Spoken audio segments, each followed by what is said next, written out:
Hi అండి. ఈరోజు morning బ్రేక్‌ఫాస్ట్‌లోకి నేనొచ్చేసి రాగి పిండితో దోసలైతే చేశాను. నాకు పెళ్లి కాకముందు ఇదొక ఐటెమ్ అసలు ఉంది అని కూడా తెలీదు. ఇంకెప్పటికి అమ్మ వాళ్ళు టిఫిన్ ఏం చేసావంటే రాగిపిండి దోసలంటే రాగిపిండి దోసలు అవెలా ఉంటాయి ఏంటని చెప్పైతే అంటారు. అలా ఉంటది. మాకు దీని గురించైతే అసలేం తెలీదు.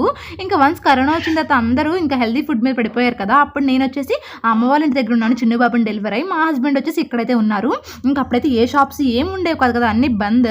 అప్పుడు మా హస్బెండ్ "ఏం టిఫినే చేసుకున్నావంటే ఇంకా రాగి జావ కాసుకున్నానని" చెప్పైతే అనేవాళ్ళు. అప్పుడు యూట్యూబ్‌లో రాగి పిండి గురించి సెర్చ్ చేస్తే చాలా ఐటెమ్స్ అయితే వచ్చాయి. వాటిలో నాకు ఇష్టమైంది ఈ రాగిపిండి దోసలు. ఇంకా రాగిపిండి దోసలు నాకు చాలా ఇష్టం. అందుకని చెప్పేసి నేను 1 వీక్‌లో ఒక్కసారైనా కంపల్సరీ రాగిపిండి దోసలు అయితే వేస్తాను.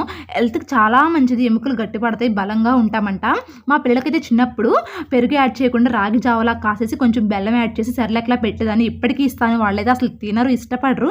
ఈ రాగి దోసలు ఎక్కువగా తింటారు. అందుకని చెప్పేసి ఇంకా రాగి దోసలు అయితే కంపల్సరీ అయితే వేస్తాను. ఇంకా హెల్త్‌కి చాలా మంచిదని చెప్పేసి.